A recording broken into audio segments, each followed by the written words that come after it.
സുവിശേഷ വേലയ്ക്ക് ജോലി വിട്ട് സുവിശേഷ വേലയ്ക്ക് വേർതിരിയണമെന്നുള്ള ദൈവത്തിങ്കിൽ നിന്നുള്ള പ്രത്യേക വിളിയെപ്പറ്റിയുള്ള നിശ്ചയം എനിക്കുണ്ടായി.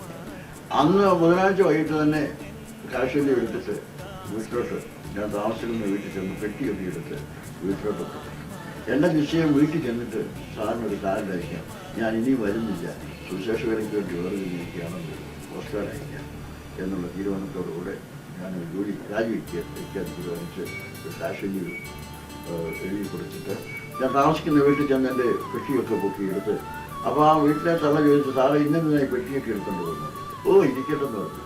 ഈ 18ാമത്തെ വയസ്സിൽ സുവിശേഷ വേലയ്ക്ക് വരികയാണെന്ന് പറഞ്ഞാൽ ഒരു മോശമാണല്ലോ എന്ന് പറഞ്ഞൊരു നാണമൊക്കെ തോന്നിയത് അതൊന്നും പറഞ്ഞു.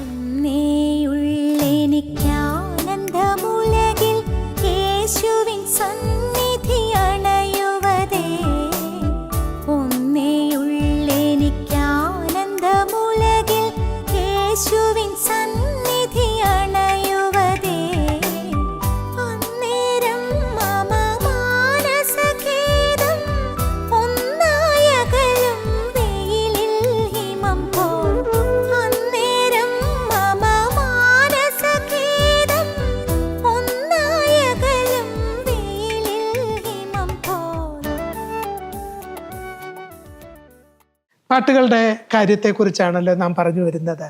മുമ്പേ പറഞ്ഞു ഞാൻ തനിയാണ് ഈ ഉപകരണങ്ങളൊക്കെ ഉപയോഗിക്കാൻ ദൈവം പ്രത്യേക കൃപ തന്നു, താലന്ത് തന്നു. പിന്നീട് അങ്ങോട്ട് ഏതൊക്കെ തരത്തിൽ ഈ കഴിവുകൾ ഉപയോഗിക്കാൻ കഴിഞ്ഞു? ഞാൻ കേട്ടിട്ടുണ്ട് ക്യാമ്പസ് ക്രൂസൈഡുമായിട്ടൊക്കെ ബന്ധപ്പെട്ട് പ്രവർത്തിച്ചിട്ടുണ്ട്. അക്കാലങ്ങളെക്കുറിച്ചൊക്കെ ഒന്ന് പറയാം. ആക്ച്വലി ഞാൻ കർത്താവിനെ സ്വീകരിച്ച് രക്ഷിക്കപ്പെട്ടത് ആ കാര്യം പറയാൻ ആഗ്രഹിക്കുന്നു. തീർച്ചയായിട്ടും. അപ്പോൾ ഞാൻ ചെറുപ്പത്തിൽ ഞാൻ പറഞ്ഞല്ലോ ഹാർമോണിയം വായിക്കുന്ന സമയത്ത് ഞാൻ ഹാർമോണിയം വായിച്ചിട്ട് കഴിഞ്ഞിട്ട് ആദ്യത്തെ ഒരു അരമണിക്കൂർ പാട്ട് കാണുമല്ലോ. ഗോസ്പൽ മീറ്റിങ്ങിൽ സുവിശേഷ യോഗത്തിൽ അരമണിക്കൂർ പാട്ട് കഴിഞ്ഞിട്ട് പിന്നെ ആരെങ്കിലും പ്രാർത്ഥിക്കുന്ന സമയത്ത് ഞാൻ ആ ഹോളിൽ നിന്ന് അറിയാതെ ഞാൻ ഇറങ്ങി വെളിയിൽ പോകും. അങ്ങനെ വെളിയിൽ ഇറങ്ങിപ്പോയ സമയത്ത് പ്രസംഗത്തിൽ ഞാൻ ഇരിക്കത്തില്ല. കാരണം അപ്പോൾ എനിക്ക് പ്രസംഗം കേൾക്കുന്നത് എനിക്ക് ആ തീരെ ഇഷ്ടക്കുറവായിരുന്നു. അപ്പോൾ ഞാൻ ആരെങ്കിലും പ്രസംഗിച്ചാൽ ഞാൻ അവിടെ കാണത്തില്ല, കാരണം ഞാൻ ഇറങ്ങിപ്പോവും. അപ്പോൾ അപ്പച്ചൻ എന്നോട് ചോദിക്കും, മോനെ നീ ഹാർമോണിയൊക്കെ വായിച്ചു, നല്ലവള് വായിച്ചു, കുഴപ്പമൊന്നുമില്ല, എന്നാൽ നീ പ്രസംഗ സമയത്ത് അവിടെ ഇല്ലായിരുന്നല്ലോ, നിന്നെ കണ്ടില്ലല്ലോ പ്രസംഗ സമയത്ത്, നീ എവിടെ പോയിരുന്നു? അപ്പൊ ഞാൻ പറയും, സാധാരണ അപ്പച്ചനാ പ്രസംഗിക്കുന്നത്. അപ്പൊ അപ്പച്ചൻ പറഞ്ഞു, ഞാൻ നിന്നെ കണ്ടില്ലല്ലോ. അപ്പം പറഞ്ഞു അപ്പച്ചൻ, ഞാൻ പറയും, അപ്പച്ചാ ഹാർമോണിയം വായിച്ചു ഞാൻ എൻ്റെ വേർത്ത്, ഞാൻ ഇങ്ങനെ ചൂട് സമയത്ത് വേർത്തുമാക്കാനല്ല, എനിക്ക് ഭയങ്കര ക്ഷീണമായതുകൊണ്ട് ഞാൻ വെളിയിൽ പോയി ചായ കുടിക്കാൻ പോയി എന്നൊക്കെ പറഞ്ഞ് ഞാൻ ഒഴിയോടെ പറയുമായിരുന്നു. എന്നാൽ ഒരു ദിവസം ഒരു ശനിയാഴ്ച വേറൊരു മീറ്റിങ്ങിൽ, കോട്ടേജ് മീറ്റിങ്ങിൽ ഞാൻ പോയിരുന്നു. അവിടെ ഹാർമോണിയം വായിച്ചു. അന്ന് ഞാൻ ആ കോട്ടേജ് മീറ്റിങ്ങിലായതുകൊണ്ട് ആ വീട്ടുകാരെ അവിടുന്ന് വെളിയിൽ ഇറങ്ങി പോകാൻ പറ്റാത്ത സ്ഥിതിയായിപ്പോയി. അങ്ങനെ വീട്ടിനകത്ത് ഇരുന്നുകൊണ്ട് ഞാൻ വീട്ടിൽ ഇറങ്ങി പോകാൻ പറ്റത്തില്ല. അപ്പം ഞാൻ അവിടെ ഇരിക്കുമായിരുന്നു. ഇരുന്ന് ഞാൻ സുവിശേഷം കേൾക്കുക, അങ്ങനെ ആ മെസ്സേജ് കേൾക്കുമായിരുന്നു. അന്ന് കേട്ട മെസ്സേജ് എനിക്ക് ഇപ്പോഴും ഓർമ്മയുണ്ട്. അന്ന് എൻ്റെ അപ്പച്ചൻ മെസ്സേജ് കൊടുത്തത് ജോനായെ കുറിച്ചായിരുന്നു. ജോനായെ കുറിച്ച് പറഞ്ഞപ്പോൾ അപ്പം പറഞ്ഞു, പ്രിയമുള്ളവരെ, ഈ ജോന കർത്താവിൻ്റെ വാക്ക് കേൾക്കാതെ യാത്ര ചെയ്തു, അവന് ഒബേ ചെയ്യാതെ അവൻ പറഞ്ഞ സ്ഥലത്ത് പോകാതെ വേറെ സ്ഥലത്താണ് പോയത്. നിന്നിലേക്ക് പോകാൻ പറഞ്ഞു, അവൻ പോയത് എവിടാ? തർശിച്ചാ പോയത്. അങ്ങനെ പോയി, അങ്ങനെ കപ്പൽ മാറി യാത്ര ചെയ്തു. അങ്ങനെ പറഞ്ഞിട്ട് അപ്പച്ചൻ 2 ചോദ്യം ചോദിച്ചു. ഈ ലോകത്തിൽ 2 കപ്പലുണ്ട് പ്രിയമുള്ളവരെ, മോക്ഷമെന്ന കപ്പൽ, നരകമെന്ന കപ്പൽ എന്ന് നമുക്ക് വെച്ചുകൊള്ളാം. നീ ഏത് കപ്പലിലാണ് പോകുന്നത്? ജോനയുടെ കൂട്ട് അനുസരണം കേട്ടിട്ട് വേറെ കപ്പലിലാണ് പോകുന്നത്. നീ ഏത് കപ്പലിലാണ് പോകുന്നത്? മോക്ഷം എന്ന കപ്പൽ, നരകം എന്ന കപ്പൽ എന്ന് പറയപ്പോൾ ഞാൻ ചിന്തിച്ചു, എൻ്റെ അപ്പച്ചൻ ഒരു വിദേശിയ, എൻ്റെ അപ്പച്ചൻ ഒരു ഫേമസ് ആയിട്ട് പ്രാസംഗികന. അപ്പം ഞങ്ങളൊക്കെ ഞങ്ങൾ 8 മക്കൾ എല്ലാവരും ക്രിസ്ത്യാനി. ഞങ്ങൾ ചെറുപ്പം മുതലേ ബൈബിൾ വായിക്കുന്നു, എല്ലാം പ്രാർത്ഥിക്കുന്നു, സ്വോത്രാഴ്ച ഇടുന്നു, എല്ലാം ചെയ്യുന്നു. അപ്പം ഞാൻ വിചാരിച്ചു, നമ്മളൊക്കെ എവിടെ പോവാ? ആ സ്വർഗം എന്ന കപ്പലാണ് പോകുന്നത്, നമ്മൾ കുടുംബമായിട്ട് പോവുക എന്ന് ഓർത്ത് ഞാൻ അതുവരെ ഓർത്തുകൊണ്ടിരിക്കുമായിരുന്നു. ശ്രീമുള്ള ഞാൻ പറയട്ടെ, അപ്പച്ചൻ പ്രസംഗിക്കുന്ന സമയത്ത് അപ്പച്ചൻ പ്രസംഗിക്കുമായിരുന്നു, പ്രിയമുള്ളവരെ, അന്ന് തമിഴിലാണ് പ്രസംഗിക്കുന്നത്. പ്രസംഗിക്കുന്ന സമയത്ത് അപ്പച്ചൻ പറഞ്ഞു, നീ ഇന്ന് മരിച്ചാൽ നീ എവിടെ പോകും? നിന്റെ പാപം എല്ലാം ക്ഷമിക്കപ്പെട്ടിരിക്കുന്നു, ഇന്ന് നിന്റെ ജീവൻ എവിടെ പോകും എന്നെല്ലാം ചോദ്യം ചോദിച്ചു. നീ രക്ഷിക്കപ്പെട്ട നിന്റെ പാപം ക്ഷമിക്കപ്പെട്ടിരിക്കുന്നുവോ? നീ പാപം ക്ഷമിക്കപ്പെട്ട ഒരു വ്യക്തിയാണോ എന്നെല്ലാം തമിഴിൽ അങ്ങനെ ചോദിക്കുമ്പോൾ ഞാൻ ഇന്ന് ചിന്തിക്കാൻ തുടങ്ങി. എൻ്റെ ജീവിതത്തിൽ അങ്ങനെ പാവം ക്ഷമിച്ചതായിട്ട് ഒരു അറിവുമില്ല. എൻ്റെ പാവം ക്ഷമിച്ചതായിട്ട് എനിക്ക് ഓർമ്മയില്ല. കർത്താവ് എൻ്റെ ഹൃദയത്തിൽ വന്നതായിട്ട് ഒരു ഓർമ്മയില്ല.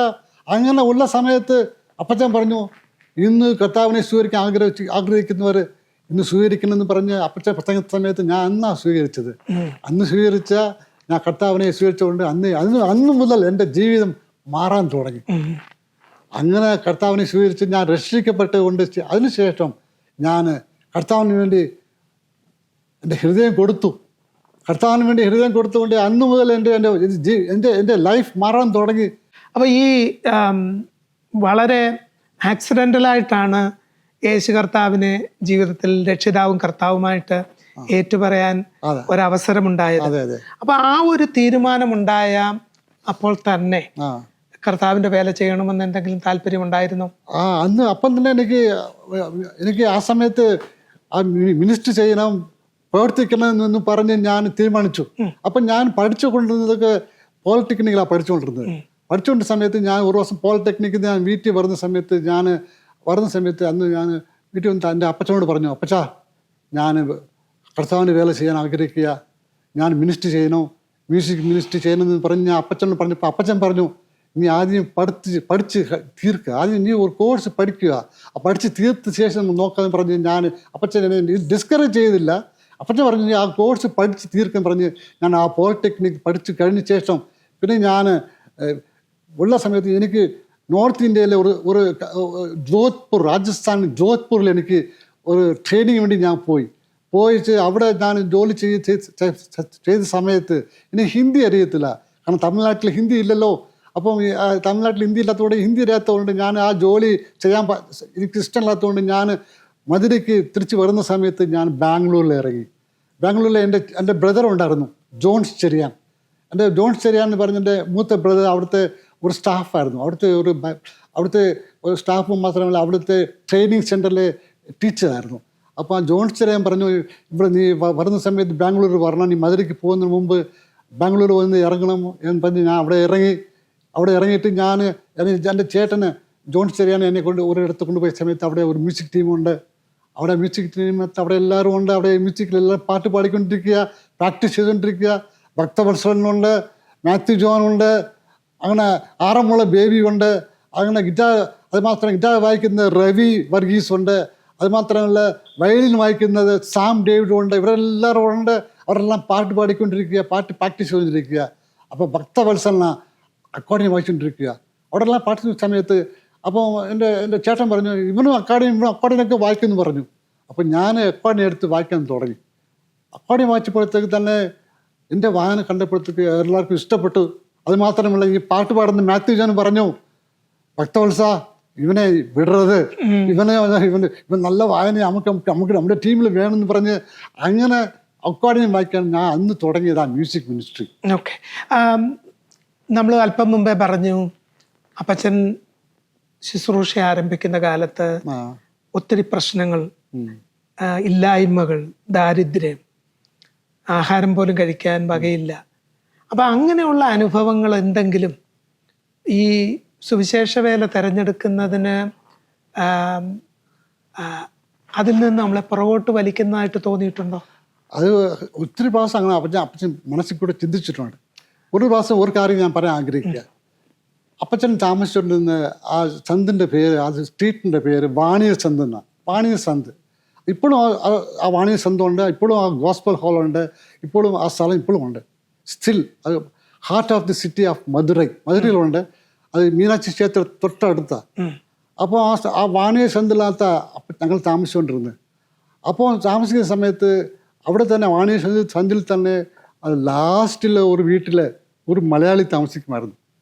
മലയാളി താമസിക്കുന്ന സമയത്ത് അപ്പച്ചൻ വീട്ടിനകത്ത് ആഹാരമില്ല, കഴിക്കാൻ വഴിയില്ല, പട്ടിണിയ, വലിയ കാര്യമായിട്ട് ഉള്ള ഒരു ഇൻകം ഇല്ല. അപ്പുറം ഉള്ള സമയത്ത് പട്ടിണി അടിക്കുന്ന സമയത്ത് ആ മലയാളിക്കാരന് മനസ്സിലായി. അപ്പോൾ അപ്പച്ചനെ വന്ന് കാണാൻ വന്നു. എന്നിട്ട് പറഞ്ഞു, നിങ്ങൾ മലയാളിയാ, നാട്ടിൽ നിന്ന് ഇവിടെ വന്നിട്ട് കഷ്ടപ്പെടുന്ന കണ്ടിട്ട് എനിക്ക് വിഷമമുണ്ട്. അപ്പം നിങ്ങൾ ക്രിസ്തീയ പ്രവർത്തനം പറഞ്ഞ് നടക്കുക. അപ്പോൾ ക്രിസ്തീയ പ്രവർത്തനത്തിൽ ഇവിടെ ഒന്നും ഞാൻ കാണുന്നില്ല. നിങ്ങൾ ഇത്രയും കഷ്ടപ്പെടേണ്ട ആവശ്യമുണ്ടോ? നിങ്ങൾ ഏത് സമയത്ത് എൻ്റെ വീട്ടിൽ വന്ന് കഴിച്ചിട്ട് പോകാം. ഇത്രയും മക്കളുണ്ട്, മക്കൾക്കെല്ലാം പട്ടിണിയായിരിക്കുന്നത്. അപ്പം നിങ്ങൾ ഏത് സമയത്ത് വീട്ടിൽ കഴിക്കുക. എനിക്ക് അത് ദാറ്റ് ഈസ് ഫ്രീഡം. വീട്ടിൽ വന്ന് കഴിച്ചാൽ എപ്പോഴൊന്നും വീട്ടിൽ വന്ന് കഴിച്ചോ അങ്ങനെ പറഞ്ഞ് അപ്പച്ചനെ പറഞ്ഞപ്പോൾ അപ്പച്ചൻ പറഞ്ഞു ഓക്കെ എന്ന് പറഞ്ഞ അപ്പച്ചൻ ഒന്നും മറുപടി പറഞ്ഞില്ല. പ്രിയമുള്ള ഞാൻ പറയട്ടെ, അപ്പച്ചൻ അങ്ങനെ ഉള്ള സമയത്ത് വെക്സായിരിക്കുന്ന സമയത്ത് അതിനുശേഷം കുറേ വർഷങ്ങൾക്ക് പോയി, മാസങ്ങൾ കടന്നുപോയി. അപ്പച്ചൻ്റെ വിഷമം എല്ലാം ദൈവം അറിഞ്ഞു. ദൈവം അത്രയും മാത്രമുള്ള സമയത്ത് ആ സഭ വളരാൻ തുടങ്ങി, സഭയിൽ ആൾക്കാർ കൂടാൻ തുടങ്ങി. അങ്ങനെ കൂടി മനുഷ്യരെല്ലാം ബലിവേഴ്സൊക്കെ കൂടാൻ തുടങ്ങി. ഉള്ള സമയത്ത് ആ സമയത്ത് ഞാൻ പറയട്ടെ പ്രിയമുള്ള ഞാൻ പറയട്ടെ, അപ്പച്ചൻ്റെ വന്ന് പറഞ്ഞ ആ ജൗളി കടക്കാരനുണ്ടല്ലോ, ആ ജൗളി ടെക്സ്റ്റൈൽ ഷോപ്പ് നടത്തുന്ന ആ ജൗളി കടക്കാരൻ പറഞ്ഞു, അവൻ വന്നിട്ട് അവൻ്റെ ജൗളിക്കടയെല്ലാം പൊട്ടി പോളിഷായി, നഷ്ടത്തിലായി, അവന് കഷ്ടത്തിലായി, അവൻ്റെ കട അടച്ചിട്ട് അവൻ പറഞ്ഞു, മലയാളിയായി നീ ഇവിടെ കഷ്ടപ്പെടണ്ട, ഇന്ന് കഴിച്ചിട്ട് പോകുമെന്ന് പറഞ്ഞ പുള്ളി അവിടെ നിന്ന് വിട്ട് നാട്ടിൽ പോയി. പുള്ളി പോയി, അപ്പച്ചൻ പോയില്ല. അപ്പച്ചൻ മിനിസ്ട്രിക്ക് വന്നതാ, ദൈവം നടത്തി. അപ്പച്ചനെ വന്നപ്പം യാറ് വന്ന് പറഞ്ഞ് കഷ്ടപ്പെട്ടോ അങ്ങനെ കഷ്ടപ്പെട്ട ആള് ഇവിടെ പ്രവർത്തിച്ച് മുമ്പോട്ട് പോകുന്ന സമയത്ത് യാറ് വന്ന് വീട്ടിൽ നിന്ന് വീട്ടിൽ വന്ന് കഴിച്ചോ എന്ന് പറഞ്ഞു. അദ്ദേഹം എന്ത് ചെയ്തു? പോകേണ്ട പരാജയപ്പെട്ടു. സിബ്ലിങ്സിനെ കുറിച്ച് പറഞ്ഞപ്പോൾ പറഞ്ഞു അവരിൽ മിക്കപേരും കർത്താവിൻ്റെ വേല ചെയ്യുന്നവരാണ്. അപ്പം ഈ പിതാവിൻ്റെ ഈ ആദ്യാനുഭവങ്ങൾ, ഈ കഷ്ടപ്പാടുകൾ, ഈ ഇല്ലായ്മകൾ, അപ്പോൾ അത് കണ്ടു വളർന്നവരാണ് നിങ്ങൾ. അപ്പോൾ അതുകൊണ്ട് ഇത് വേണ്ടെന്ന് എപ്പോഴെങ്കിലും ഒരു തോന്നലുണ്ടായിട്ടുണ്ടോ ആർക്കെങ്കിലും? യു ആൻഡ് യുവർ ബ്രദേഴ്സ് എന്നെങ്കിലും അപ്പച്ചനെ ഈ തിരഞ്ഞെടുത്ത വഴി ശരിയല്ല, നമുക്കിത് വേണ്ട, നമുക്ക് സ്വന്തം സെക്കുലർ കാര്യങ്ങളൊക്കെ ചെയ്തു പോകാം എന്നാരെങ്കിലും എപ്പോഴെങ്കിലും നിങ്ങൾ പരസ്പരം സംസാരിക്കുകയോ അല്ലെങ്കിൽ അങ്ങനെ ഒരു തോന്നൽ ടൈറ്റസിനോ വേറെ സഹോദരങ്ങൾക്ക് ആർക്കെങ്കിലും അങ്ങനെ വന്നതായിട്ട് എനിക്ക് ഓർമ്മയില്ല. കാരണം ഞങ്ങളെല്ലാവരും ഒന്നിച്ച് പോയതുകൊണ്ട് അപ്പച്ചൻ്റെ പ്രവർത്തനം അത്രയും അനുഗ്രഹമായിട്ട് പോയതുകൊണ്ട് ഇപ്പം അങ്ങനെ ആരും പറഞ്ഞായിട്ട് എനിക്ക് ഓർമ്മയില്ല. നിശ്ചയമായിട്ടും ഈ എല്ലാ ക്രൈസ്തവ പ്രവർത്തകർക്കും കർത്താവിൻ്റെ ശിഷ്യന്മാർ തുടങ്ങി ഇന്ന് വരെയുള്ള എല്ലാ തലമുറയിലെയും സുവിശേഷകർക്ക്, ദൈവവേല ചെയ്യുന്നവർക്ക്, ദൈവരാജ്യം പ്രസംഗിക്കുന്നവർക്ക്, പ്രത്യേകിച്ച് അവരുടെ ആദ്യ നാളുകൾ ഒരുപക്ഷെ കഷ്ടത നിറഞ്ഞതായിരിക്കാം, പ്രശ്നങ്ങൾ നിറഞ്ഞതായിരിക്കാം. അതുകൊണ്ട് കർത്താവിനെ വേണ്ടെന്നോ കർത്താവിൻ്റെ വേല വേണ്ടെന്നോ നമുക്ക് തീരുമാനിക്കേണ്ടതില്ല. പകരം വിളിച്ചവൻ വിശ്വസ്തനാണ്, അവൻ അന്ത്യം വരെ കൊണ്ടുചെന്നെത്തിക്കുവാൻ കഴിവുള്ളവനാണ്. അതുകൊണ്ടാണ് കർത്താവ് നമ്മളെ വിളിക്കുന്നത്. മഹാകവി K V Simon M E Cheriyan സാറിനെ വിളിക്കുമ്പോൾ കർത്താവിൻ്റെ ഒരു പ്രതിനിധിയായിട്ട് നിന്നുകൊണ്ടാണ് ഈ കഷ്ടപ്പാടുകൾ ഏറ്റെടുക്കുവാൻ, ഈ കുരിശ് ഏറ്റെടുക്കുവാൻ, ഈ നുകം ഏറ്റെടുക്കുവാൻ, ഈ നുകം വെച്ചിട്ട് തിരിഞ്ഞു നോക്കാതെ കർത്താവിൻ്റെ വേലയിൽ തുടരുവാൻ ഈ പ്രിയ കുടുംബത്തിന്, കർത്താവിൻ്റെ ദാസന് ഒക്കെ ഇടയായത് എന്നുള്ളത് ഒരു ചരിത്ര സാക്ഷ്യമായിട്ട് നമ്മുടെ മുൻപിൽ നിൽക്കുകയാണ്. ഇനി മുൻപോട്ട് പോകുമ്പോൾ അപ്പച്ചൻ്റെ ശുശ്രൂഷ ഈ നിലകളിൽ കുറെ കൂടെ അഭിവൃദ്ധിപ്പെട്ടൊക്കെ വന്നു കഴിഞ്ഞപ്പോൾ ആണ് നിങ്ങൾ പലയിടത്തായിട്ട് ശുശ്രൂഷകളൊക്കെ ചെയ്യുന്നത്. അപ്പോൾ ഈ ക്യാമ്പസ് ക്രൂസൈഡിലെ അനുഭവങ്ങൾ അവിടെ ചെന്നു പറ്റിയതിനെക്കുറിച്ച് നമ്മൾ കേട്ടു. ബ്രദറാണ് ഈ കാര്യം ഇൻട്രൊഡ്യൂസ് ചെയ്ത് അവിടെ ഉണ്ടായിരുന്ന ശുശ്രൂഷകളെക്കുറിച്ച് ഒന്ന് പ്രേക്ഷകർക്ക് പരിചയപ്പെടുത്തും. അപ്പോൾ ഈ ക്യാമ്പസ് ക്രൂസൈഡിലുള്ള സമയത്ത് ഞാൻ അവിടെ തുടരാൻ അത്ര ആഗ്രഹമില്ലായിരുന്നു. അപ്പോൾ ആ സമയത്ത് ഞാൻ പറയാറുണ്ട്, ഞാൻ മധുരയ്ക്ക് പോകാൻ വന്നതാ, എനിക്ക് ഇതിനകത്ത് ഒന്നും ഇൻട്രസ്റ്റ് ഇല്ല, ഞാൻ മധുരയ്ക്ക് പോയിട്ട് പിന്നെ വരാമെന്ന് പറഞ്ഞ സമയത്ത് അവർ പറഞ്ഞു, ഭക്തവത്സലൻ എന്നോട് പറഞ്ഞു, ടൈറ്റസ് അടുത്ത മാസം ഞങ്ങൾ നാഗർകോയിൽ പോവുക, തിരുനെൽവേലി പോവുക. അപ്പം ഞങ്ങൾ താമസിച്ച് ഞാൻ ബാംഗ്ലൂരിലിരുന്ന് അവർ പറയാ ബാംഗ്ലൂരിലുള്ള സമയത്ത് നാഗർകോവിൽ ഞങ്ങൾ പോവുക, തിരുനെൽവേലി പോവുക. അങ്ങനെ പോകുന്ന സമയത്ത് ടൈറ്റസ് തമിഴ് അറിയാമല്ലോ, അങ്ങനെ തമിഴിൽ നമുക്ക് സംസാരിക്കാം, തമിഴിൽ എനിക്ക് ഞങ്ങളെ പരിചയപ്പെടുത്താൻ തോന്നുന്നു. ആ രീതിയിൽ ഞാൻ ക്യാമ്പസ് ക്രൂസിലെല്ലാം ഞാൻ പ്രവർത്തിച്ചു. തമിഴ്നാട്ടിൽ തിരുനെൽവേലി, നാഗർകോവിൽ, തൂത്തുക്കുടി ഇവിടെല്ലാം പ്രവർത്തിക്കാൻ പോയി. അവിടെ ഞാൻ മ്യൂസിക് മിനിസ്ട്രിക്ക് വേണ്ടി എന്നെ സമർപ്പിക്കാൻ ദൈവം എനിക്ക് സഹായിച്ചു. എത്ര വർഷം ക്യാമ്പസിൽ വർക്ക് ചെയ്തു? ക്യാമ്പസ് ക്രൂസിൽ ഞാൻ 2 വർഷം ഉണ്ടായിരുന്നു. അത് കഴിഞ്ഞിട്ട് ഞാൻ എനിക്ക് 1980 എനിക്ക് വെഡിങ് എൻ്റെ വിവാഹം കഴിഞ്ഞു. അതിനുശേഷം ഞാൻ തുടരാൻ സാധിച്ചില്ല. കാരണം അത് പിന്നെ ഞാൻ സ്വന്തമായിട്ട് എൻ്റെ ടീം രൂപീകരിക്കാൻ സഹായിച്ചു. അങ്ങനെ ഹാപ്പി മെലഡി മഞ്ഞു ടീം എൻ്റെ അപ്പച്ചൻ തന്നെ അതിന് രൂപീകരിച്ച് ഹാപ്പി മെലഡി ടീമിലാണ് ഞാൻ പ്രവർത്തിച്ചുകൊണ്ടിരിക്കുന്നത്. ഹാപ്പി മെലഡി ടീമിൽ ഞാൻ ഇപ്പോഴും ഉണ്ട്. Happy melody team still it is going on, അങ്ങനെ പോയിക്കൊണ്ടിരിക്കുക. അത് നിങ്ങൾ കുടുംബത്തിലുള്ളവർ തന്നെയാണോ അതോ പുറത്തുനിന്നുള്ള ആളുകളും അക്കാര്യത്തിൽ? പുറത്തുനിന്ന് ആൾക്കാരുമുണ്ട്. ഞാനത് മെയിനായിട്ട് നടത്തുന്നത്. ഹാപ്പി മെലഡി ടീമിൽ ഞങ്ങൾ എല്ലായിടത്തും പോയി പ്രവർത്തിച്ചിട്ടുണ്ട്.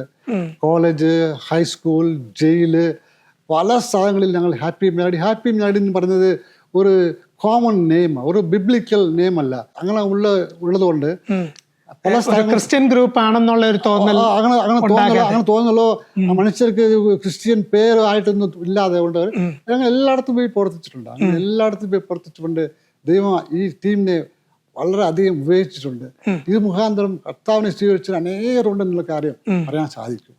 തിരിഞ്ഞു നോക്കുമ്പോൾ ഈ 300 പാട്ടുകൾ എഴുതിയതിൽ തമിഴിലേക്ക് വിവർത്തനം ചെയ്യപ്പെട്ട പാട്ടുകൾ ഏതൊക്കെയാണെന്ന് ഓർമ്മയുണ്ടോ? അത് പാട്ടുണ്ട്. അതിനകത്ത് ഈ പരമസിയോൻ, അതായത് പുത്തനാം യെരൂശലേമിൽ എന്ന പാട്ടുണ്ടല്ലോ, ആ പാട്ടിന്റെ തമിഴ് അച്ഛൻ എഴുതിയത്. പരമസിയോൻ നാട്ടിൽ ചെன்று ചേരും വേള കിട്ടൂതേ, അത് അപ്പച്ചൻ തമിഴിൽ എഴുതിയ പാട്ടാണ്. അത് പരമസിയോൻ നാട്ടിൽ, അതായത് പുത്തനാം യെരൂശലേമിൽ എത്തും കാലം ഓർക്കുമ്പോൾ, ആ പാട്ട് അപ്പച്ചൻ മലയാളത്തിൽ എഴുതിയതാ. ആ പാട്ട് തന്നെ തമിഴിൽ എഴുതാൻ സാധിച്ചു. അതുപോലെ തമിഴിലെ ചില പാട്ടുകളൊക്കെ ഉണ്ട്. തമിഴ് അൻപു നിറഞ്ഞ പൊന്നേശുവേ നിൻ പാദ സേവയൻ ആശയെ, ആ പാട്ടിന്റെ തമിഴുണ്ട്. അൻപു നിറഞ്ഞ പൊന്നേശു, ആ പാട്ടും അപ്പച്ചൻ തമിഴിൽ എഴുതിയ പാട്ടാണ്. വേദപുസ്തകത്തിൽ ഒരു മധുരഗായകനെ കുറിച്ച് പറയുന്നു, ദാവീദ്, ഇസ്രയേലിന്റെ മധുരഗായകൻ. അതേ വിശേഷണം തന്നെയാണ് ചെറിയാൻ സാറിന് മലങ്കര ക്രൈസ്തവരുടെ മധുരഗായകൻ എന്ന് വിളിക്കാനാണ് ഞാൻ ഇഷ്ടപ്പെടുന്നത്. ആ നിലകളിൽ മലയാളത്തിന് മാത്രമല്ല തമിഴിലും അനേക ഗാനങ്ങൾ അദ്ദേഹത്തിൻ്റെ തൂലികയിലൂടെ പുറത്തു വരുവാൻ, സംഗീതത്തിലൂടെ പുറത്തു വരുവാൻ, ഞാൻ ഈ പാട്ടുകൾ എനിക്ക് തമിഴ് സഹോദരന്മാരുമായിട്ടും ചില അല്പം ബന്ധങ്ങളൊക്കെ ഉണ്ട്. അതുകൊണ്ട് അവരതൊക്കെ പാടുന്നത് ഞാൻ കേട്ടിട്ടുണ്ട്. ആ നിലകളിൽ ഒരു ദേശത്തിൻ്റെ മാത്രമല്ല ദേശാന്തരങ്ങളിലേക്കുള്ള ഒരു ശുശ്രൂഷയുടെ വലിയ മുഖമാണ് ചെറിയാൻ സാറ് തുറന്നു വെച്ചത് എന്നുള്ളത് നമ്മൾ ഇന്ന് രാത്രി ഓർക്കുകയാണ്. ഇന്നിപ്പോൾ അപ്പച്ചൻ്റെ ഏതെങ്കിലുമൊക്കെ പാട്ടുകൾ കേൾക്കുമ്പോൾ ബ്രദർ ടൈറ്റസിൻ്റെ മനസ്സിലൂടെ പോകുന്ന ചിന്ത എന്തായിരിക്കും? ഇപ്പോൾ അനുഗ്രഹത്തിന് അധിപതിയെ ഇപ്പോഴത്തെ ഒരു പുതിയ തലമുറയിലെ ഒരു പാട്ടുകാരൻ പാടുന്ന നമ്മൾ കേൾക്കുക, അല്ലെങ്കിൽ അതിനെക്കുറിച്ചൊരു ആൽബം ഉണ്ടാകുക, അപ്പോൾ അതൊക്കെ കേൾക്കുമ്പോൾ എന്താ മനസ്സിലൂടെ പോകുന്ന ചിന്ത?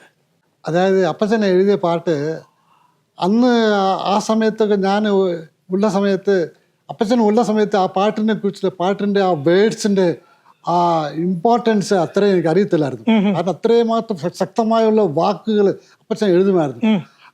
അപ്പച്ചൻ്റെ പാട്ടിലത്തെ എല്ലാം ലാസ്റ്റ് സ്റ്റാൻസ വന്ന് കർത്താവിൻ്റെ വരവിനെ കുറിച്ചുള്ള ആ വരവിനെ കുറിച്ചാണ് പറഞ്ഞിട്ട് അവസാനിക്കുന്നത്. അതുകൊണ്ട് അതൊക്കെ എഴുതുന്ന സമയത്ത് വളരെ ടച്ചിങ് ഉള്ള പാട്ടാണ്. അപ്പം ഞാൻ ഓരോരുത്തരും പാടുന്ന കേൾക്കുമ്പോൾ എന്ത് മീനിങ് സോങ്ങാ, എന്ത് അർത്ഥമുള്ള പാട്ടാ എന്നുള്ള ഓർത്ത് ഞാൻ കർത്താവിനെ സ്തുതിക്കാറുണ്ട്. അത് ഇപ്പോഴാണ് അതൊക്കെ മനസ്സിലാകുന്നത്. അതിന്റെ ഓരോ വേർഡ്സും ഇങ്ങനൊക്കെ അത് കേൾക്കുമ്പോൾ വളരെ സന്തോഷമുണ്ട് എന്ന് കാര്യം. ഒരു ഇപ്പോഴത്തെ പാട്ടിന്റെ ഒരു പ്രശ്നമെന്ന് പറയുന്നത് പലപ്പോഴും അത് ബൈബിൾ ബേസ്ഡ് ആണോ എന്ന് സംശയം തോന്നുന്ന കുറെ വൈകാരികമായ വാക്കുകൾ മാത്രമാണ്. എന്നാൽ സാറിൻ്റെ വരികൾ ദൈവവചനത്തിൽ അധിഷ്ഠിതമാണ്, സുവിശേഷത്തിൽ അധിഷ്ഠിതമാണ്. സുവിശേഷം പറയാൻ വേണ്ടി തന്നെയാണ് ഈ ഗാനങ്ങളെ അദ്ദേഹം ഉപയോഗിച്ചിട്ടുള്ളത്. സുവിശേഷത്തിൻ്റെ ഒരു പ്രകാശനമാണ് അദ്ദേഹത്തിൻ്റെ ഗാനങ്ങളിലൂടെ അത് പാടുന്നവർക്കും കേൾക്കുന്നവർക്കുമൊക്കെ ലഭ്യമാകുന്നത്. അദ്ദേഹത്തിൻ്റെ ശുശ്രൂഷയുടെ അവസാന കാലഘട്ടങ്ങളെ കുറിച്ചൊന്ന് പറയാം. അതായത് ഞാൻ ഒരു കാര്യം പറയാൻ ആഗ്രഹിക്കുക, അപ്പച്ചന് കൂടെ പോകുന്ന സമയത്ത് കൂടെ ഒരു ആള് സഹായത്തിന് ഒരാൾ കൂടെ പോകും. അതായത് പാട്ട് പാടാൻ വേണ്ടി ഒരു സഹോദരനെ കൊണ്ടുപോകുമായിരുന്നു. അങ്ങനെ പോകുന്ന സമയത്ത് സംബന്ധം പറഞ്ഞ ഒരു തമിഴ് സഹോദരനെ അപ്പച്ചനെ വിളിച്ചിട്ട് പോകും. കാരണം ആ സംബന്ധം പറഞ്ഞ അദ്ദേഹം കത്തോലിക്ക സഭയിൽ നിന്ന് RCയിൽ നിന്ന് രക്ഷിക്കപ്പെട്ടിട്ട് വന്ന ഒരു സഹോദരനാണ്. ആ സഹോദരനെ അപ്പച്ചന് സാധാരണ വിളിച്ചുകൊണ്ട് പോകും. പോകുന്ന സമയത്ത് ആ ഓരോ വീട്ടിലൊക്കെ പോയി പരിചയപ്പെടുത്തും. അങ്ങനെ ആ അപ്പച്ചന് എഴുതിയ പാട്ടുകൾ അദ്ദേഹം മലയാളത്തിൽ എഴുതി തമിഴിലൊക്കെ എഴുതി പാടാറുണ്ട്. അങ്ങനെ പാട്ട് പാടിയിട്ട് വരുന്ന സമയത്ത് അപ്പച്ചന് ഓരോ വീട്ടിൽ പോന്ന് താമസിക്കുന്ന സമയത്ത് അവരുടെ വീട്ടിലിരുന്ന് കൃഷിയിൽ നിന്ന് കിട്ടുന്ന ഓരോ സാധനങ്ങളൊക്കെ കൊടുക്കും. അതായത് ചക്ക, ഏത്തക്ക ഇതൊക്കെ കൊടുക്കുന്ന സമയത്ത് അതൊക്കെ വാങ്ങിച്ചുകൊണ്ട് വരുന്ന സമയത്ത് ഈ കൊടുക്കുന്നതൊക്കെ ഈ സംബന്ധത്തിന് ഷെയർ ചെയ്ത് കൊടുക്കുമായിരുന്നു. അപ്പം അങ്ങനെ ഉള്ള സമയത്ത് ഈ സംബന്ധമായിട്ട് ഒരു ചെറിയ പ്രശ്നം അപ്പച്ചനുമായിട്ടുള്ള ഒരു പ്രശ്നം ഉണ്ടായി. കാരണം എനിക്കൊന്നും കിട്ടിയില്ല എന്ന് പറഞ്ഞ് അപ്പച്ചനുമായിട്ടുള്ള ഒരു ബന്ധത്തിൽ വരാതെ മാറിപ്പോയി. അങ്ങനെ അപ്പച്ചനുമായിട്ട് ആ ഒരു ബന്ധമൊന്നുമില്ല ഈ സംബന്ധം. അങ്ങനെ പറഞ്ഞു ഞാനീ വരുന്നില്ലെന്ന് പറഞ്ഞു. അപ്പം കുഴപ്പമില്ല വരണ്ട. അപ്പം അങ്ങനെ മാറിപ്പോയി സമയത്ത് അപ്പച്ചനെ കുറിച്ചൊക്കെ വേണ്ടാന്നൊക്കെ പറയും, ഇല്ല അങ്ങനെയെന്ന് പറഞ്ഞ് അപ്പച്ചനെ കുറിച്ചൊക്കെ കുറ്റം പറയുകയൊക്കെ ചെയ്യുന്നുണ്ടായിരുന്നു. അങ്ങനെ ഈ സംബന്ധം പോയി സമയത്ത് അപ്പച്ചന് കുറേ മാസങ്ങൾക്ക് ശേഷം ഈ സഹോദരൻ വീട്ടിൽ വന്നു. അപ്പച്ചൻ്റെ വീട്ടിൽ വന്നു, ഞങ്ങളുടെ വീട്ടിൽ വന്നു. ഞങ്ങളുടെ വീട്ടിൽ വന്നിട്ട് അപ്പച്ചനെ കാണാനായിട്ട് വന്നിട്ട് വാതിക്ക് വന്ന് അപ്പച്ചൻ തട്ടിയ സമയത്ത് എൻ്റെ വൈഫ അകത്ത് നോക്കിയിട്ട് എന്തോ അയ്യാവെ പാക്കണം, അയ്യാവെ നോക്കണം, അയ്യാവെ നോക്കാൻ വന്ന. അപ്പോൾ അയ്യാവെ നോക്കാൻ വന്ന് പറഞ്ഞ് അപ്പച്ചനെ കാണാൻ വരിക. അപ്പോൾ അപ്പച്ചനെ കാണാൻ വരുന്ന സമയത്ത് അപ്പച്ചൻ അവിടെ മാസിക ഉണ്ടല്ലോ, സുവിശേഷകർ മാസിക. ആ മാസിക നടക്കുന്ന അപ്പച്ചൻ ആ ആർട്ടിക്കിളൊക്കെ എഴുതിക്കൊണ്ടിരിക്കുക, അത് പ്രിപ്പയർ ചെയ്തുകൊണ്ടിരിക്കുക.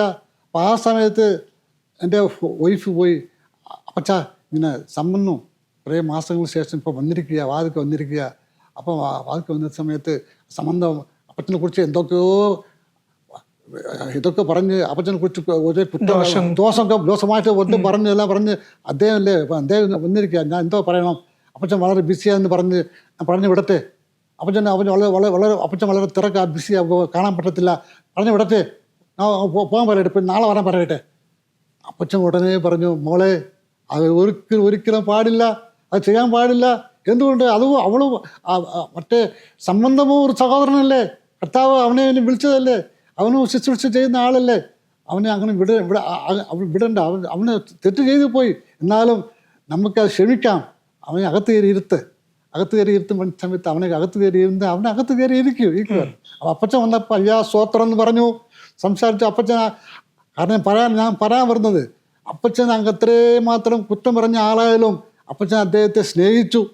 അപ്പച്ചൻ അദ്ദേഹത്തെ വേണ്ടെന്ന് പറഞ്ഞ് ഒതുക്കാതെ അപ്പച്ചൻ അവനെ വിളിച്ച് സംസാരിച്ചിട്ട് അപ്പം പറഞ്ഞു, അയ്യാ ഞാൻ ഒത്തിരി തെറ്റ് ചെയ്തു പോയി, ഇനി ക്ഷമിക്കണം എന്ന് പറഞ്ഞ് അദ്ദേഹം അത് രമ്യമാകുമായിരുന്നു. അങ്ങനെ അപ്പച്ചന് മറ്റുള്ളവരോട് സ്നേഹത്തോടെ ഇടപെടുന്ന കാര്യം ഇപ്പോഴും എനിക്ക് ഓർമ്മയുണ്ട്. ആ സംഭവം പറയുമ്പോൾ എൻ്റെ മനസ്സിൽ വരുന്നത് പൗലോസും ശീലാസുമായിട്ടൊരു അല്പം പ്രശ്നമുണ്ടായി. അത് ഒരാളുടെ പേരില്ല, മർക്കോസ്. അപ്പൊ പൗലോസ് പറഞ്ഞു നമുക്ക് അവനെ കൂട്ടാൻ പറ്റത്തില്ല, കാരണം ഈ മിഷണറി യാത്രക്കിടയിൽ നമ്മളെ ഉപേക്ഷിച്ച് പോയ ആളാണ്, അതുകൊണ്ട് ഇനി അവനെ കൂട്ടാൻ പറ്റില്ല. പക്ഷേ ശീലാസ് അതിനെ അങ്ങനെ അങ്ങ് വിടാൻ തയ്യാറല്ലായിരുന്നു. പിന്നീട് പൗലോസ് എഴുതുന്നു, ഇവൻ എനിക്ക് വളരെ പ്രയോജനമുള്ളവനാണ്. പലപ്പോഴും ആളുകളെക്കുറിച്ച് നമ്മുടെ ധാരണ, എന്തെങ്കിലും ഒരു തെറ്റ് വന്നാൽ, കുറ്റം കണ്ടാൽ അവരെ ഒഴിവാക്കി പിന്നീട് ഒരിക്കലും ജീവിതത്തിൽ അവരെ ഒന്ന് ചേർത്ത് പിടിക്കാനോ അവരെ ഒന്ന് ഉത്സാഹിപ്പിക്കാനോ നമ്മൾ ശ്രമിക്കാതെ പലപ്പോഴും അവരെ തഴഞ്ഞു വിടാൻ ശ്രമിക്കുമ്പോൾ ആരെങ്കിലുമൊക്കെ അവരെ ചേർത്ത് പിടിക്കുന്നത് കൊണ്ടാണ് അവർ നിത്യതയിൽ എത്താനും ദൈവകൃപയിൽ തുടരാനും ഒക്കെ കാരണമായി തീരുന്നത്. നമ്മുടെ പ്രേക്ഷകരും അങ്ങനെയൊക്കെ ചെയ്യണം എന്ന് നമ്മൾ ആഗ്രഹിക്കുകയും നിശ്ചയമായിട്ടും നിങ്ങളോട് ഒരു തെറ്റ് ചെയ്യുന്നവരോടോ അല്ലെങ്കിൽ കുറ്റം കാണിക്കുന്നവരോടോ നിങ്ങളെക്കുറിച്ച് കുറ്റം പറയുന്നവരോടോ അങ്ങനെ ഒരു മനസ്സോടെ ഇടപെടാതെ അവരോട് സന്തോഷത്തോടെ ഇടപെടുവാൻ, മനഃപൂർവ്വമായി അവരോട് ക്ഷമിക്കുവാൻ, അവരെ ചേർത്ത് പിടിക്കുവാൻ, യേശുവിൻ്റെ സ്നേഹത്തിൻ്റെ പങ്കാളികളാക്കി അവരെയും മാറ്റാൻ പ്രിയ അപ്പച്ചൻ്റെ അനുഭവം ഇപ്പോൾ ബ്രദർ ടൈറ്റസ് പറഞ്ഞതുപോലെ അവരെ ഒഴിവാക്കുകയല്ല, അവരെ ചേർത്ത് നിർത്തുന്ന ഒരു സ്വഭാവവിശേഷം അദ്ദേഹത്തിൻ്റെ ജീവിതത്തിൽ ഉണ്ടായത് നിശ്ചയമായിട്ടും നമുക്കൊക്കെ അനുകരണീയമായ ഒരനുഭവം തന്നെയാണ്. ജീവിതാന്ത്യത്തിൽ അദ്ദേഹം കടന്നുപോയ ജീവിതാനുഭവങ്ങളിലൊക്കെ ഏത് നിലയിലുള്ള ഒരു പ്രത്യാശയോടെയാണ്? നമ്മൾ മുമ്പേ പറഞ്ഞു, അദ്ദേഹം എഴുതുന്ന പാട്ടുകളുടെ എല്ലാം അവസാന വരികൾ പ്രത്യാശയുടേതാണ്, ആ രാജ്യത്തിൻ്റെതാണ്, കർത്താവിൻ്റെ മടങ്ങിവരവിനെ കുറിച്ച്. അപ്പോൾ തൻ്റെ ജീവിതാനുഭവം അവസാന ദിവസങ്ങളിലേക്ക് ആ ദിവസങ്ങൾ ഓർക്കുന്നുണ്ടോ? ഒന്ന് അതിനെക്കുറിച്ച് പ്രേക്ഷകർക്കൊന്ന് പരിചയപ്പെടുത്താൻ കഴിയുമോ? തീർച്ചയായിട്ടും. അതായത് അപ്പച്ചന് അവസാന സമയത്ത് ഞാൻ ആക്ച്വലി അപ്പച്ചന് ബൈബിൾ ഭവൻ പറഞ്ഞ സ്ഥലത്താണ് താമസിച്ചത്. ആ ബൈബിൾ ഭവനിൽ ഒരു ക്യാമ്പസ്, ആ ക്യാമ്പസിനകത്ത് ബൈബിൾ ഭവൻ മുമ്പിലുണ്ട്, ഫ്രണ്ടിലുണ്ട്, സൈഡിൽ ബൈബിൾ സ്കൂളും ബൈബിൾ അസംബ്ലി ചർച്ചൊക്കെ സൈഡിലുണ്ട്. അപ്പോൾ ഞാൻ ആ ഫ്രണ്ടിൽ ഞങ്ങൾ താമസിച്ചുകൊണ്ടിരിക്കുക. അപ്പം എൻ്റെ കൂടെ അപ്പച്ചൻ താമസിച്ചുകൊണ്ടിരിക്കുമായിരുന്നു. അപ്പം എനിക്കിപ്പോഴും ഓർമ്മയുണ്ട്. അപ്പോൾ ഒരു വെള്ളിയാഴ്ച അപ്പച്ചൻ എന്നോട് പറഞ്ഞു, മോനെ നാളെ ശനിയാഴ്ച ഞാൻ മുതുകുളത്തൂർ പറഞ്ഞ ഒരു സ്ഥലത്ത് പോവുക, തമിഴ്നാട്ടിൽ മുതുകുളത്തൂർ പോയ സമയത്ത് അവിടെ ഞാൻ ഒരു 2 ദിവസത്തിന് ഞാൻ പ്രവർത്തനത്തിന് പോവുക, അവിടെ ശനിയാഴ്ച ഞായറാഴ്ച അവിടെ കാണും. അപ്പം ഒരു കാറുണ്ട്, കാർ ഓടിക്കാനായിട്ട് എന്നെ വിളിച്ചു, മോനെ നീ വരണം, നീ ആ വണ്ടി ഓടിക്കണം. ഞാൻ പറഞ്ഞു, അപ്പച്ചാ എനിക്ക് വരാൻ സാധിക്കില്ല, ഞാൻ ഒത്തിരി ക്ഷീണമായി, ഞാൻ പകലൊക്കെ ഒത്തിരി ഞാൻ ഒട്ടുപോലും ഞാൻ റെസ്റ്റ് എടുത്തില്ല, വരാൻ പറ്റത്തില്ല പറഞ്ഞ് ഞാൻ പോകാൻ പറ്റിയില്ല. അപ്പം വേറൊരു ആളിനെ ഏർപ്പാട് ചെയ്തിട്ട് അപ്പച്ചൻ പോകുന്നത്. അപ്പച്ചൻ പോയ സമയത്ത് അപ്പച്ചൻ്റെ ആഗ്രഹം എന്തോന്ന് വെച്ചാൽ, അപ്പച്ചൻ്റെ മെയിൻ ആഗ്രഹം, കർത്താവേ ഞാൻ എൻ്റെ അമ്മച്ചി മരിച്ചതിന് ശേഷം അപ്പച്ചൻ ഭയങ്കര വിഷമത്തിലായിരുന്നു. അപ്പച്ചൻ അമ്മച്ചി മരിച്ചതിന് ശേഷം എഴുതിയ പാട്ടാ, എൻ യേശുവേ എൻ ജീവനെ എൻ ആശ നീ മാത്രമേ. എൻ്റെ അങ്ങനെ സോഹാന്ത കാലങ്ങളിൽ ഏകാന്ത വേളകളിൽ അന്നൊക്കെ അപ്പച്ചൻ എഴുതിയ പാട്ടുകൾ, അന്ന് നല്ല പാട്ടൊക്കെയാ. അന്ന് എഴുതിയ പാട്ട എൻ യേശുവേ എൻ ജീവനെ, ഇപ്പോഴും നല്ല പാട്ടാ. അപ്പൊ ആ വിരഹത്തിന്റെ ജീവിത പങ്കാളിയുടെ നഷ്ടത്തെക്കുറിച്ചുള്ള ചിന്തകളിൽ ഉരുത്തിരിഞ്ഞൊരു പാട്ട്, എഴുതിയ പാട്ട്, ആ പാട്ട് നല്ല തമിഴ് ട്യൂണാ. അങ്ങനെ എഴുതിയ പാട്ട്. അത് മാത്രമല്ല അപ്പച്ചൻ്റെ വലിയ ആഗ്രഹം, ഞാൻ എൻ്റെ അന്ത്യകാലത്തിൽ ഞാൻ മിനിസ്റ്റർ ചെയ്യുന്ന ഈ സമയത്ത് കർത്താവ് എന്നെ വിളിക്കുന്ന ആ സന്ദർഭം, ഞാൻ കർത്താവിൻ്റെ വേല ചെയ്തുകൊണ്ടിരിക്കുന്ന സമയത്ത് കർത്താവിനോടൊക്കെ പോകണം. അത് അപ്പച്ചൻ്റെ ആഗ്രഹമായിരുന്നു. ഞാൻ മിനിസ്റ്റർ ചെയ്തുകൊണ്ടിരിക്കുമ്പോൾ കണ്ട ആ സമയത്ത് കർത്താവ് എന്നെ വിളിക്കണം, അങ്ങനെ അപ്പച്ചൻ്റെ ആഗ്രഹമായിരുന്നു. അത് അപ്പച്ചൻ്റെ വലിയ ആഗ്രഹമാണ്, ഞാൻ മിനിസ്റ്റർ ചെയ്തുകൊണ്ടിരിക്കുന്ന സമയത്ത് കർത്താവിനെ വിളിക്കണം, ആ രീതിയിൽ. കാരണം ആ സമയത്ത് കർത്താവിനടുക്ക് പോകണമെന്നൊരു ആഗ്രഹം, വലിയ ആഗ്രഹമാണ്. അപ്പോൾ അപ്പച്ചൻ പറഞ്ഞു, അത് മാത്രമല്ല ഒരു മെഴുകുതിരി കത്തി പ്രകാശിക്കുന്ന അണയുന്ന മുമ്പ് പ്രകാശിച്ചിട്ട് അണയുന്ന മാറി അങ്ങനെ പ്രകാശിച്ചിട്ട് ഞാൻ അണയണമെന്ന് വലിയ ആഗ്രഹമായിരുന്നു. ആഗ്രഹം പോലെ ദൈവം സാധിപ്പിച്ചു. Praise the lord. അന്ന് അപ്പച്ചൻ പറഞ്ഞപ്പോൾ തന്നെ ആ മുതുകുളത്തൂർ യാത്ര പോയി. അപ്പച്ചൻ പോയ സമയത്ത് ആ മുതുകുളത്തൂർ സഭാ ഹോൾ പറയുന്നത് ചെറിയ ഹോള്. ആ ഹോളിൻ്റെ അപ്പുറത്ത് ഒരു സ്ക്രീനുണ്ട്. സ്ക്രീനിൻ്റെ അപ്പുറത്ത് ആ പാസ്റ്റർ ആ ഉപദേശിച്ച് താമസിക്കുന്നത്. ഇപ്പുറത്ത് സഭാ ഹോൾ. ആ ഹോളിൻ്റെ ആ ഒരു സ്ക്രീനുണ്ട്, ഇതുപോലത്തെ സ്ക്രീനുണ്ട്. ആ സ്ക്രീനിൻ്റെ അപ്പുറത്ത് വീടാണ്. അതിനകത്ത് കിച്ചണും എല്ലാം ഉണ്ട്. ഇപ്പുറത്താ ഹോളുള്ളത്. അപ്പച്ചൻ ആ സ്ക്രീനിൻ്റെ അപ്പുറത്ത് ഇരുന്ന് ബൈബിൾ വായിച്ചുകൊണ്ടിരുന്നത് സമയം 6:30 ആയി. 7 o'clock മീറ്റിംഗ് ആരംഭിക്കാൻ പോവുക. 6:30 ആയി. അപ്പച്ചൻ ഇങ്ങനെ വായിച്ചുകൊണ്ടിരിക്കുന്ന സമയത്ത് സ്ക്രീൻ അപ്പുറത്ത് നിന്ന് അപ്പച്ചൻ വീട്ടിലാണ് താമസിക്കുന്നത്. ഇപ്പുറത്തെല്ലാം ആൾക്കാരെല്ലാം വന്നു, യോഗത്തിനൊക്കെ ആൾക്കാർ വന്ന് ഇരിക്കുമായിരുന്നു. യോഗം തുടങ്ങാൻ പോവുക. ആ തുടങ്ങാൻ പോകുന്ന സമയത്ത് അപ്പച്ചൻ ആ സ്ക്രീനിൽ നിന്നിട്ട് ഇങ്ങനെ വായിച്ചുകൊണ്ടിരുന്ന ആള് ആ സ്ക്രീനോട് കൂടെ ഇങ്ങനെ പുറകോട്ട് ചരിഞ്ഞു. പുറകോട്ട് ചരിഞ്ഞ് വീണ അങ്ങനെ സ്ക്രീനോട് വീണ സമയത്ത് അപ്പോൾ അവിടെ തന്നെ വീഴുമായിരുന്നു. അങ്ങനെ വീണ സമയത്ത് എല്ലാവരും പോയി താങ്ങി പിടിച്ചു. അയ്യ അയ്യ അയ്യ എന്ന് പറഞ്ഞ് താങ്ങി പിടിച്ചു. അപ്പോൾ ഉടനെ അവിടെ ഒരു ആ സമയത്ത് ഒരു ഡോക്ടർ ഉണ്ടായിരുന്നു, ഹിന്ദു ഡോക്ടറാ, കർത്താവിനെ സ്വീകരിച്ച ഒരു വ്യക്തിയായിരുന്നു. ആ ഹിന്ദു ഡോക്ടർ കർത്താവിനെ സ്വീകരിച്ച ആ വിശ്വാസി, ആ ഡോക്ടർ ബാലകുമാർ, ആ ഡോക്ടർ പറഞ്ഞു, പൾസ് നോക്കിയ സമയത്ത് പറഞ്ഞു അയ്യ മരിച്ചുപോയി, ജീവൻ ഇപ്പം ഇല്ല. അങ്ങനെ പറഞ്ഞ് അപ്പച്ചൻ്റെ പൾസ് ഇല്ല, ഉടനെ മരിച്ചു. അങ്ങനെ ഒരു ഹാർട്ട് അറ്റാക്ക് ആയിട്ട് വന്ന അപ്പച്ചൻ അപ്പം തന്നെ മരിക്കുമായിരുന്നു. ഒരു കഷ്ടപ്പാടില്ല, കഷ്ടമൊന്നും സഹിച്ചില്ല. അങ്ങനെ താൻ ചരിഞ്ഞു, ജീവൻ പോയി. കർത്താവിൻ്റെ വേല ചെയ്ത ജീവിതം അവസാനിക്കണമെന്ന ഒരു ഭക്തന്റെ ആഗ്രഹം പോലും നിരസിക്കാത്ത ഒരു ദൈവത്തെയാണ് ഞങ്ങൾക്ക് പരിചയപ്പെടുത്തുവാനുള്ളത്. ശ്രീയേശുവിൽ അവനെ സ്വീകരിച്ച് അവനെ കൈക്കൊണ്ട് അവൻ്റെ നാമത്തിൽ വിശ്വസിക്കുന്ന ഏവർക്കും ദൈവ മക്കളാകുവാൻ അവകാശം ലഭിച്ചിരിക്കുക. അവരുടെ ജീവിതത്തിൻ്റെ ഓരോ നിമിഷങ്ങളെയും ഡിഫൈൻ ചെയ്യുന്നത് ദൈവമാണ്. അവിടെ വേണ്ട എല്ലാ കൃപകളും നൽകുന്നത് കർത്താവാണ്.